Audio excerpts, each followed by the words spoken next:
Baseball Eve. Welcome to the MLB Network podcast with Jake Peavy, Matt Vasgersian, and we're going to hit opening day here. We could do a lot of things together, I think. We could talk about a lot of things. Opening day is what we're going to talk about as we're on Baseball Eve. If you're a fan of the Giants or the Padres or the White Sox or the Red Sox, who else did you pitch for? Did I miss anybody? No, just those four teams. Okay. Anybody in Alabama I missed? No, look, I have participated with the Savannah Bananas at Rickwood Field that we're going back to. I'm super excited about that. Opening day is going to be special. June 20th will be as special as any day to me during this season. That's going to be cool. That's the Giants and Cardinals? That's right. That's going to be neat. I got two things for you, man, because I was there for both of these, and I want to tap into your opening day memory bank on back-to-back years. One that you did not pitch, that you probably watched in horror the same way I did. Opening day 2005. I don't expect you to remember this, but the Padres were in Denver. Colorado, right? Yeah, here we go. Opening day, and you're in altitude. It's a day game. Boys have been out. 12-10 Rockies. Pitching optional day. Poor Woody Williams had to start that game. Do you have any recall of the horror that was opening day in altitude? Yeah, nobody wants that start. I'm coming off 04. I'd won the ERA title in 04, won 15 games, and it finally felt like I'd made my mark and became a big leaguer in 2004. So there's that kind of in the back of your head of, 05, I may get the opening day start. When you see that that's in Denver, Blake Street Bombers, 05. You can have it, Woody. Yeah. I'm not sure how that panned out. I think maybe the Padres and the staff, Kevin Towers and Boch and those guys maybe wanted to spare me. But Woody had deserved that. Woody and David Wells had came over. David Wells started the first game in 04 in Petco Park. I learned so much, Matty, from those two guys, really how to become a professional and really hone in on my craft, watching those guys work. So I learned a ton under Woody and was excited for Woody to have that start. Woody, later in his career, stuff probably wasn't as sharp, and whose stuff is sharp in Denver. And when you're not sharp, and Todd Helton's in the lineup, and I'm not sure if Larry Walker was still there, if he was with the Cardinals at this point in time, but it was never fun pitching in Denver. Yeah. Never fun, especially for a sinker baller and somebody who likes to move. Woody had that good curveball. Right.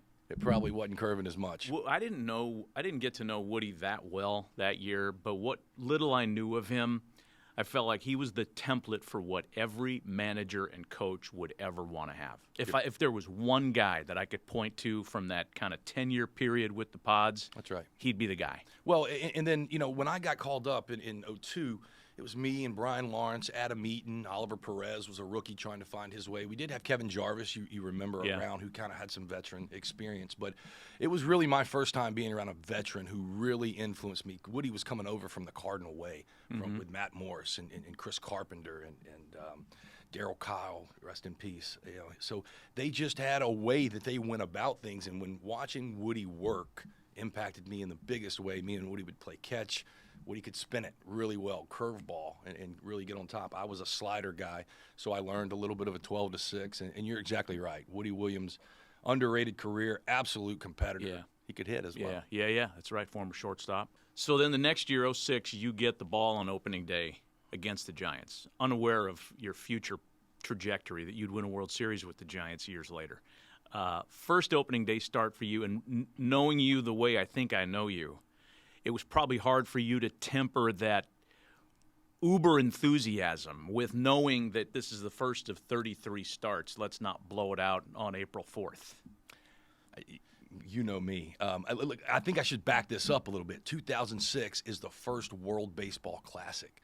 So I'm coming in off that experience. I was a young kid, again, trying to find my way, and had 04 and 05 as pretty good years. I'd won the strikeout title, I think, in 05, and we talked about 04. And so I just had this unbelievable experience. I'm talking about on a team with Derek Jeter and Roger Clemens, Ken Griffey Jr., Chipper Jones. I mean, just nuts for a young guy like myself to participate in that World Baseball Classic. But because of that experience, we had a new catcher in 06, and this guy was a big New York guy. Mike Piazza had come into the equation. Yeah. But because of being gone from spring training, me and Mike had no history. So the biggest thing I remember about opening day of 06 is here's my first opening day start. It's the Giants. And we're talking about Barry Bonds is in this lineup, and Rich Aurelia, JT Snow, never fun to face. And then I'm throwing to a catcher who at this point in time has never caught a pitch. I haven't been back in camp and even thrown a bullpen, much less a start, to Mike Piazza. And so here goes opening day, and you're right. The adrenaline, the emotions are through the roof. I was always a guy who was trying to temper that into focus and execution. Didn't always work. But I'll never forget, I go out and I start playing catch, and you're going through this pregame routine. And look, opening day is a special day. It should be a national holiday, in my opinion. It's like a playoff start. You cannot help but feel the energy, the emotions, gratefulness to be where you are. I'm warming up.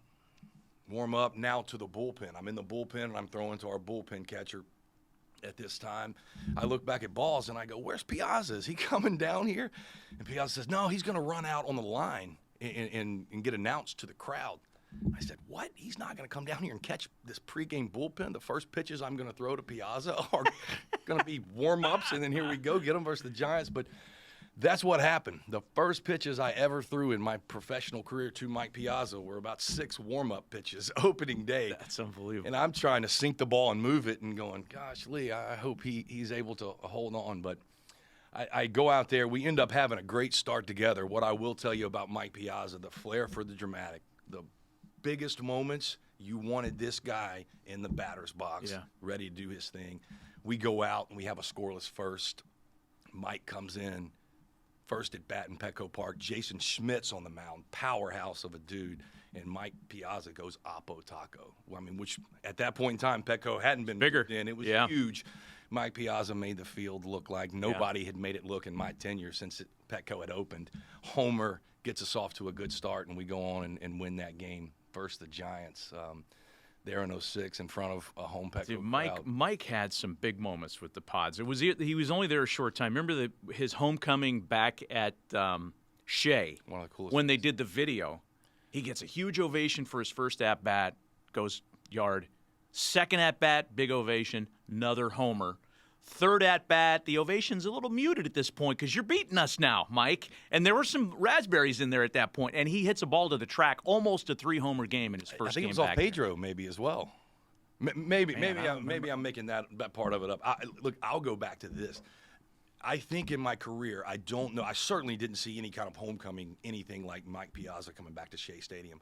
What I remember, even before the game start, the visiting team, the gates are open by the time that we're stretching and taking batting practice. When Mike Piazza stepped out at about 5:15, there was 10, 15,000 people gathered around our dugout waiting for this man to come out.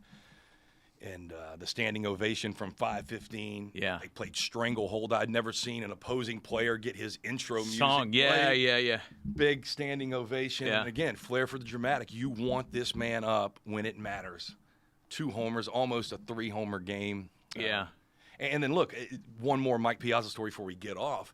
Right before the All-Star break, we're in RFK playing the Nationals. Mike's not in the lineup, and the game is tied. And I'll never forget him. We were all leaving from the All-Star break in Washington going our separate ways to have a few days off. And I'll never forget this game being tied and Mike walking up to Boach and going, I need an at-bat. I'll put this thing out of reach. Sure enough, he goes up there, homers, doing his Mike Piazza thing.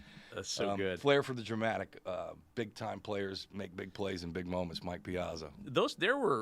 And I ask you about those teams specifically, the opening day experiences from 05 and 06, because those seasons ended well in San Diego, right? Postseason, it was your first taste of postseason baseball. And again, you had no idea at the time of knowing that you're going to pitch for 3 other teams and win 2 World Series. But I don't know. Do you have a sense on opening day looking around the room thinking we got a chance or we don't? I mean, you've been gone long enough now to be honest with us on this one, right? Sometimes you have to look around the room and say, yeah, no. If we finish 500, it's okay. Right. Well, it was funny. In 05, I think we did finish like 82 and 80 or something right above 500 and punch through, and that was good enough to win a poorly NL West that year. But when we moved to Petco, in my first few years in Qualcomm with the Padres, coming off that late 90s World Series run, they had kind of let a lot of those Kevin Browns, Greg Vaughns, and the guys get away, and we weren't very good. When we moved down to Petco, those 05, we flirted with being good in 04, new ballpark, a lot of a better energy around the team. 05 and 06, Boach did what Boach did. He led a capable group that was playoff bound into the playoffs for the first time, and it was the first time, yes, in my career that I felt like we've got a chance. Brian Giles, Ryan Klesko, and Phil Nevin were in the middle of the lineup in their prime. Giles, how many times do you guess he took naked BP during the time you were teammates? Because that happened frequently. I saw Brian Giles naked 3-4 times as much as any other teammate that I ever had. Nakedness just ran, and modesty was not a common trait in the Giles family household. Yeah, naked BP with the helmet on takes it to a new level. Well, yeah, I mean, that's the way he would greet any new teammate that come in. Just he would get naked and come over and give him a hug. You would likely walk in the weight room. He might be bench pressing naked, doing some pull-ups, butt naked. I tell you this, Brian Giles, as much fun as any teammate I've ever been around, as big of a gamer as played every day and brought it. Hey, let me ask you this, too. I've always wanted to ask multiple guys this question for an honest answer. So on opening days, and I'm thinking about the Padres and the Dodgers this year, they might have to participate or they might get to participate in as many as like 4 actual opening day ceremonies. You got the international opener. They're both going to open at home, and they might be on the road for 2 opponents' opening days. Does it throw you off whack? Is it ever get like tiresome to be on the line for those? Like, how do players feel about doing that? It certainly throws your little pregame ceremony. This pregame ceremony throws you out of your pregame routine a bit because there is line. There's just different stuff that happens. But I believe that those opening day jitters and nerves that everybody gets to experience gets you ready for bigger moments. And if you do happen to make the playoffs, the certainly the same nerves and the adrenaline is there. And that's all baseball is. I wish so badly, Matt, that I could go back and really put an emphasis on controlling emotion. I was an emotional guy and was really trying to feed off that and use it for an extra tick. I always didn't channel it into focus and execution. It's different. I don't think it ever gets old. Like I said, it is. You feel lucky to be alive. The fact that I can remember leaving spring training. A lot of times I would drive over from Arizona to San Diego to get ready for exhibition, and you may be going on the road or opening at home. But I can just remember those drives and going, gosh, I'm getting ready to start a major league season, and I'm on a major league roster. There's only 800 or so guys that get this opportunity, and how long you're going to get it, you don't know. So I can always just remember a sense of gratefulness of, man, this is a dream come true. And opening day, you feel like your inner child. You feel like you're getting ready to go to Municipal Park in Mobile, Alabama, and strap it on with, the Peanut League Cardinals or whoever. So along those same lines, was there ever, I guess, an opening day or a ceremonial first pitch participant that you were starstruck by? Like you were, wow, this guy or this woman is out here right now throwing out a ceremonial first pitch. I know your background in music. Was there a musician, somebody away from baseball, maybe like a legendary player that came back in Boston or San Francisco? You've spent time with Willie Mays. I'd imagine that first meeting was pretty cool. Yeah, gosh, there's almost too many to name. I'm a big music guy, so anytime that a celebrity of any sort, and I knew a lot of Curtis King, who's in the E Street Band, just a backup singer. I don't know how many people knew him when he came out to sing the national anthem in San Diego, but I was one of the first people to greet him and couldn't wait to talk to him about what Bruce and that group did live. Members of the Grateful Dead were always around in San Francisco, watching Bob Weir and Bill Lesh. Yeah, I don't want to cut off your answer, but tell me about your opening day plans this year. Are pretty cool in San Francisco. What's that all about? Look, again, to go feel the opening day energy, flying out next Thursday to San Francisco. Me and Tim Flannery, a guy who taught me to play music, get to play music in Triples Alley to leading up to opening day, then go get in with the Giants, pull as hard as we can for them on Friday, April 5th, and then the 6th, the next night, we're going to go to Bob Weir's Sweetwater Music Hall over in Mill Valley and get to raise some money for Sweet Relief, a beautiful charity that helps musicians in need. So getting a chance to be around baseball opening day just makes you, again, feel like your inner kid is just at the forefront of your being. To take in baseball and get to participate in music, Give me a break. Flan, Pinch me. Flan doesn't come out of the cave in Santa Barbara very often these days, does he? Like, this is special to get him out. It is. Look, Tim Flannery's my hero, Matty. Tim Flannery taught me so much about life, so much about the journey. And he was a coach in 2002 when I made it to the big leagues in San Diego. As a 20-year-old turning 21, the Phil Nevins and Kleskos and Hoffees of the world weren't exactly inviting me right off the chute to come hang out in suites or wherever they were hanging. So I'd find myself in stairwells with Flan. Flannery had his guitar and probably a bottle of wine or two, and would sit in stairwells because of the acoustics and play music. Shortly, a couple weeks after, there was a guitar in my locker as we go on a road trip, and he tells me, hey, if you learn how to tune this thing, I'll teach you how to play it. So he gave me the gift of music, which became this unbelievable release. In the minor leagues, you have a roommate. Me and you were laid up in a double room ordering Papa John's and talking the night out. When you get in the big leagues, you go back to the Four Seasons and you have this suite by yourself and nobody to talk to. If you certainly pitched bad, you weren't turning on the network and watching what you did. So I found myself with that guitar. So the gift that Flan gave me there, and then the gift that Flan, we would get done doing our work, and then he loved music. So he was going to see Willie Nelson, or he was going to see any artist that was in and around town. And Sutcliffe was a huge mentor and role model in this kind of way as well. But I felt like I had so many experiences on the field with these guys, but then off the field, and those memories are just as sweet because of what we got to experience because of the big league going life. through those names. It's you should be proud of yourself that you're upright every day. Really, those were your guys. Look, I will tell you this: I don't know how. I know I didn't learn all great habits from those guys. I will tell you this: they're as good of people as I've ever met in the game.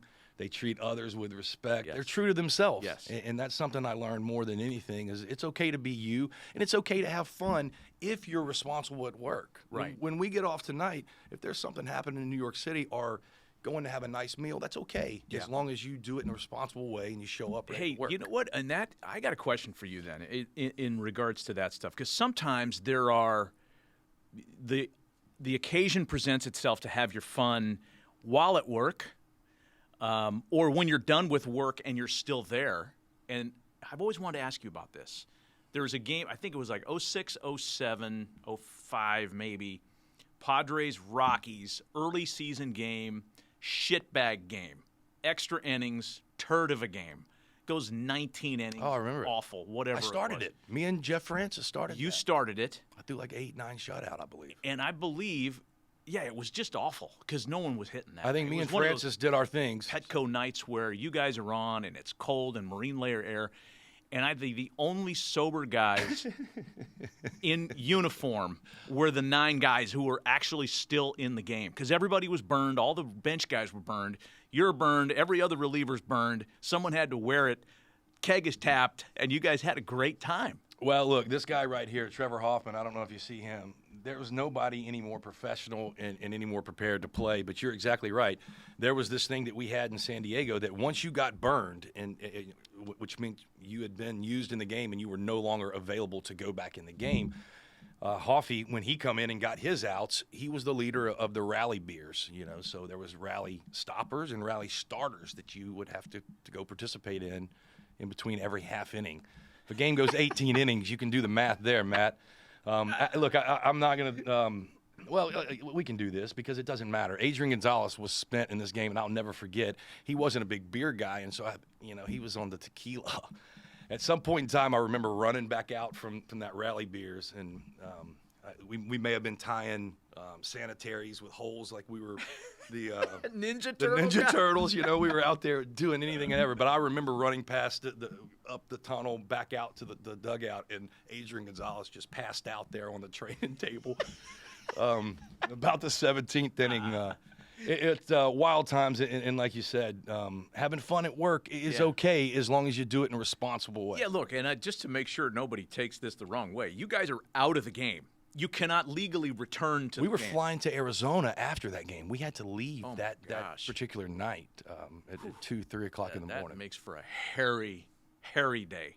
Look, your memory's so unbelievable, and I don't think people realize, some of the highlights of my career, some of the funnest parts of going back and looking at it, is you had the call. I mean, those are being in the booth. And for me to be able to be associated with those teams and around those teams, like what a disparate, awesome group of personalities our late friend Kevin Towers put together. Absolutely. You mentioned Boomer, Woody Williams, like some of the guys he brought in from other clubs, and the homegrown guys like you, Khalil Green, who was a wonderful player and definitely a different personality. You know, he was his own guy too. You just had a lot of respect for that group that was put together then. Well, look, in the group in the booth, you and Mud, we had fun. Hasn't been a better duo together. Tony Gwynn was around some of those broadcasts in his later years. Rick Sutcliffe was getting in on the action as well. Yeah.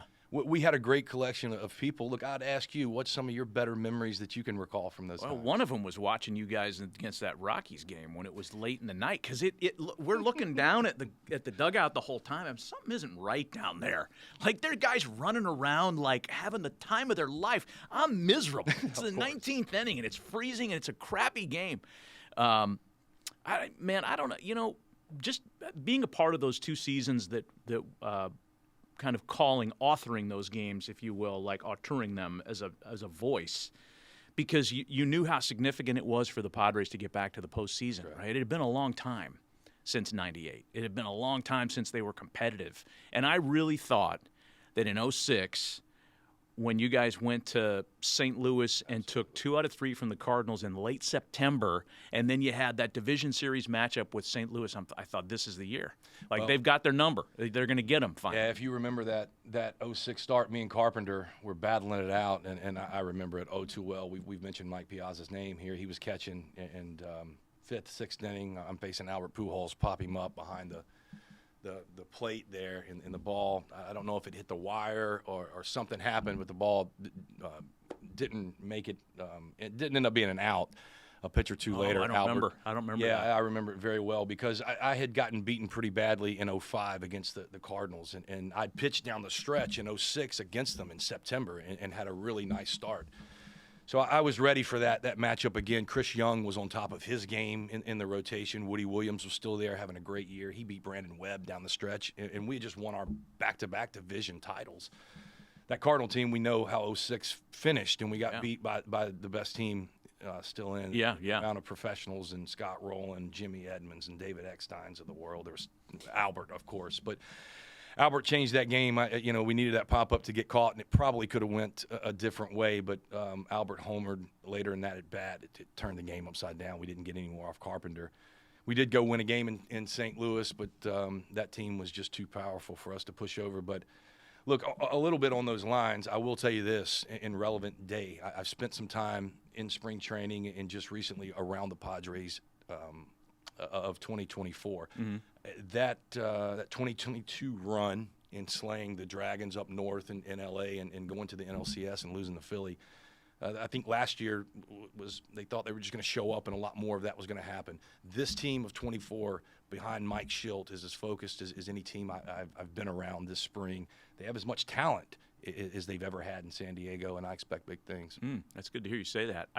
Back as we circle it back to opening day, I can remember the first opening day that I was in the booth for when I worked for the Brewers in '97, looking at the names on both sides of the scorecard and writing down, Pudge Rodriguez and then guys in the bullpen, John West. Our Brewers team, good players, nice, right? But then you look at the opposition, and you got future Hall of Famers around every corner, and you think to yourself, man, there's something about having super-duper stars on a roster on opening day that's even sexier, right? So when you're talking about the Dodgers, the Padres have super-duper stars. The Phillies, the Braves, like that's when those guys shine the brightest for me. Maybe I'm just affected by the back of the baseball card, but on opening day, you line up a 10-time All-Star, man, you got my attention. Absolutely. Look, we love our superstars in the games, and we expect the Bryce Harpers of the world, the Kyle Schwarbers on that Philly team, and the Matt Olsons and Acuna. You know that they're feeling the extra adrenaline and energy as well. Yeah. And that normally brings out the best in the best players in the world. We've certainly saw it with Bryce and that homer, to send Philly to the World Series. Opening day brings out the best in us all. Was it opening day, speaking of superstars, when a couple years ago, Garrett Cole had the red ass when Billy Crystal came out and did a bunch of shtick, and Garrett was trying to get out there. Was that opening day? Do you recall if that was? I don't recall if that was opening day. I do recall it, but again, that was probably one of those moments that you're talking about. Do players ever get tired of this? The player wants to stay in his routine. Yeah, that's what's comfortable for us. And sometimes opening day, playoffs throws you off that and can certainly mess you up mentally. Did that ever happen to you when there was like a pregame shtick or something going on and you're?